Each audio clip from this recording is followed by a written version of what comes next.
वक्रतुंड महाकाय सूर्यकोटि समप्रभ निर्विघ्नं कुरु मे देव सर्वकार्येषु सर्वदा।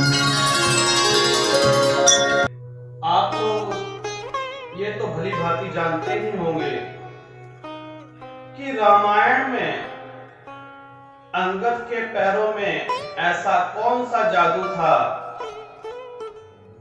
जिसकी वजह से रावण को भी अंगद के पैरों में गिरना पड़ा और अंगद ने लात मार दी। ऐसी कौन सी शक्तियां थी कि सारे के सारे दानव अंगद का पैर न उठा सके। अंत काल में जब रावण आया तो रावण को धिक्कार दिया। अंगद किसका पुत्र था जानते हैं? अप्सरा का पुत्र था। अप्सरा तारा का पुत्र अंगद। उसमें इतनी शक्तियां कहां से आई कि 3 लोक के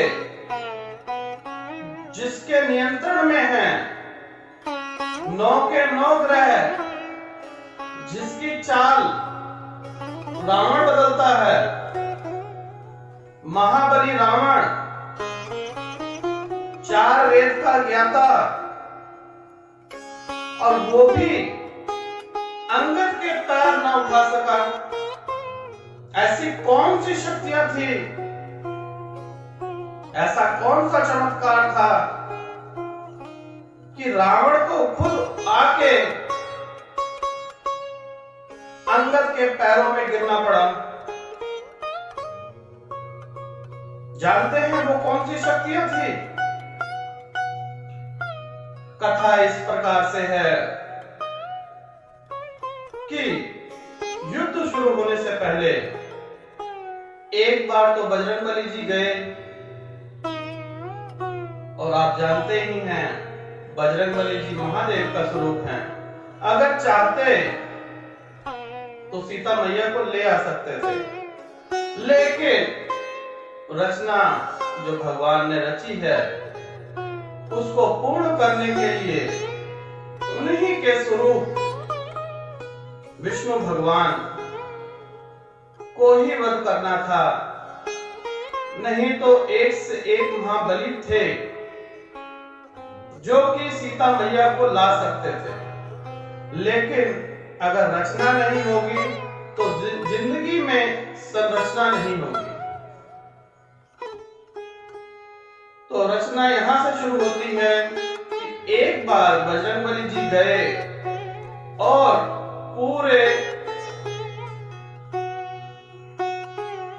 लंका में दहन करके आ गए। युद्ध शुरू होने से पहले एक बार भगवान श्री राम ने चाहा क्यों ना एक बार दूत भेज दिया जाए और नरसंहार होने से बच जाए। हो सकता है रावण अहंकार त्याग कर मुझे सीता वापस कर दे और मैं अपने प्रदेश चला जाऊं। भेजने को तो दूसरी बार भी भगवान श्री राम विष्णु का अवतार चाहते तो बजरंगबली जी को फिर से भेज सकते थे, लेकिन इस बार अंगद को चुना। अंगद में भी कम बल बुद्धि नहीं थी, इसीलिए अंगद को चुना गया। और अंगद ने भी बहुत बेहतरीन प्रदर्शन किया। वहां पे अंगद जी गए और यही प्रश्न किया कि आप सीता मैया हमें वापस दे दें तो हम अपनी सेना लेकर वापस चले जाएं। लेकिन अहंकारी रावण कहने लगा, तुम पहले जिंदा जाके यहां से तो दिखा दो, सीता की तो बात की दूर है। तो अंगद जी कहने लगे, ऐसी बात है तो मेरा एक पैर भरी सभा में उठा के आपके जितने यहाँ पे मित्रगण, राजागण हैं और मंत्री सिपाही हैं, मेरा पैर उठा के दिखा दो, मैं श्री राम जी को अयोध्या वापस ले जाऊंगा। अब एक एक करके सारे योद्धा आते गए, लेकिन कोई भी पैर ना उठा सका।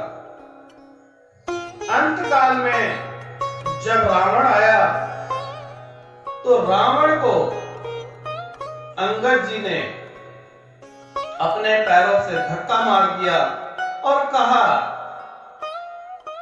हे रावण, गिरना ही है तो मेरे प्रभु श्री राम के पैरों में गिर, मेरे पैरों में गिरने से तुझे क्या प्राप्त होगा।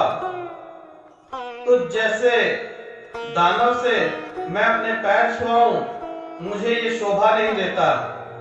और ये कह के वो वहां से चले गए। महत्वपूर्ण बात तो ये है कि उन्हें ये शक्तियां मिली कहां से। ये शक्तियां मिलती हैं ध्यान से, अध्यात्म से। आज के युग में भी अगर हम ध्यान करेंगे, ये शक्तियां ट्रांसलेट होती हैं।